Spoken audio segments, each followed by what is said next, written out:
Well, next time you're at your local gas station, go ahead and look around. You'll likely spot a Bitcoin ATM. 5 years ago, there were roughly 1,000 of these ATMs in Texas, and today there are more than 4,000 in our state. Bitcoin ATMs are a legitimate and easy way to buy cryptocurrency. But as I-Team reporter Brian New explains, the FBI is now warning that these machines have become a favorite for scammers to use.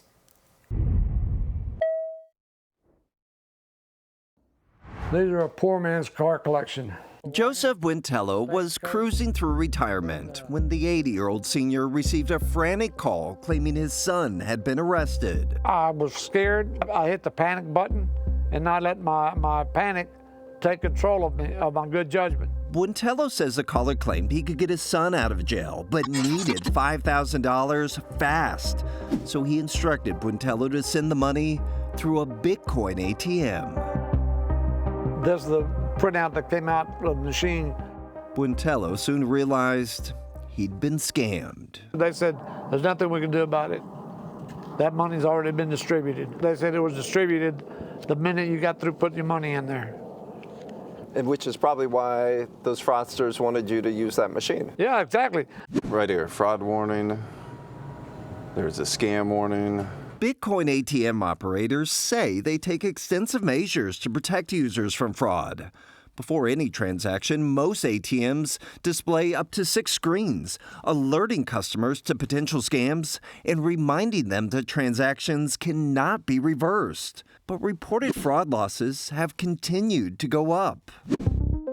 From 2020 to 2023, consumer losses in Bitcoin ATM scams skyrocketed tenfold to $114 million. In recent years, a handful of states have passed laws regulating Bitcoin ATMs, but most of the country, including Texas, has no regulations. I'm not going to stand idly by while Senator thousands of Dick Americans, Durbin is set to particularly introduce elderly new Americans, federal legislation he says will help protect consumers. Among potential regulations will be a cap on the amount someone can deposit into a Bitcoin ATM, as well as a required 72-hour hold on transactions for new users. I feel like such a fool. Had there been more protections when scammers targeted Buentello, he says it might have given him enough time to find out the truth about his son and cancel his transaction. He said, oh, Dad, they suckered you. They suckered you.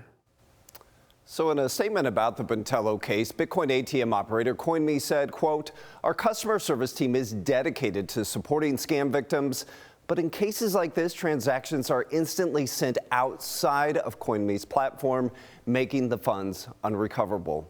Carmen, Tom Thumb, where this ATM was located, told us that these ATMs are private, self-service transactions. Now, both the grocery store, Tom Thumb, as well as CoinMe, did point out that this kiosk had multiple warning screens. And there's no telling how many victims here in this case, too. Yeah. So, Brian, from your conversations with Bitcoin ATM operators, do you think that they'll be open to federal regulations anytime soon? Yeah, so when we asked them that, they gave us kind of the generic answer that they'd be open to working with lawmakers. But we do know there was a company it was a Bitcoin ATM company called Digital Mint. Now, a few years ago, they actually tried to get the industry to all come along and to set some industry regulations.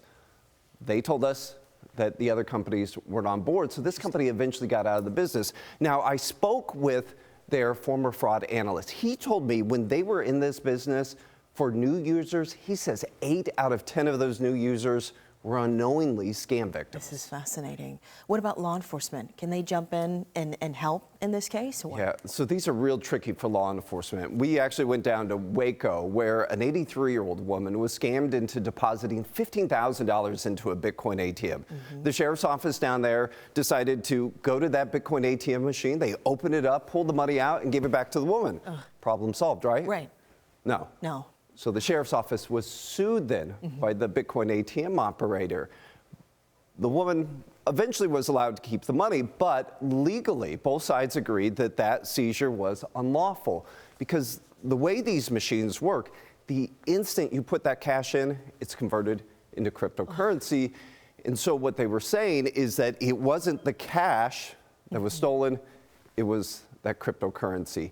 And the other thing that makes this really hard for law enforcement is the nature of cryptocurrency. It is very tough to trace, and it's very tough to recover. Yeah, and it's becoming so popular now, too. So people are looking for ways to obviously get into it and then finding soon that they can easily be scammed. Yeah, absolutely. Brian New, fantastic reporting. Thank you so much for coming in with us this morning. We certainly appreciate it.